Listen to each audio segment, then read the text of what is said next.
திராட்சையோட சைஸ்ல இருக்கும் உங்களோட பேபி வீக் 8ல. வீக் 8ல பேபியோட ஐஸ் ரொம்ப ஃபாஸ்டா டெவலப் ஆயிட்டு இருக்கு. ரொம்ப சீக்கிரமே பேபியோட ஐஸ் வந்து கம்ப்ளீட்டா ஐலிட்ஸ்னால கவர் ஆன மாதிரி ஆயிடும். அது மாத்திரம் இல்ல, வீக் 8ல நீங்க பேபியோட நோஸோட டிப்பும் ஃபார்ம் பண்றது பார்க்கலாம்.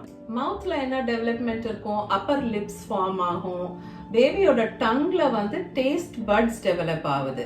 அது மாத்திரம் இல்ல, பேபியோட கம்ஸுக்கு கீழே வந்து டூத் பட்ஸ், அதாவது பின்னாடி பல்லு வர்றதுக்கான அந்த டூத் பட்ஸ் வந்து வீக் 8லயே உங்களுக்கு செட் ஆயிடுது ஆல்ரெடி. போன வாரம் க்ரோ ஆயிட்டு இருக்கிற பேடல் மாதிரி டிப் இருக்கிற ஹேண்ட்ஸ் அண்ட் லெக்ஸ் இப்போ இந்த வாரம் பாத்தீங்கன்னா டிஸ்டிங்டா ஷோல்டர்ஸ், எல்போஸ் அப்படின்னு சொல்லி இன்னும் பெருசா ஃபாஸ்டா க்ரோ ஆகுது, டெவலப் ஆகுது. பிளஸ் அதுல ஜாயிண்ட்ஸும் இருக்கு. ஸோ ஃபிளெக்சிபிளா இருக்கு.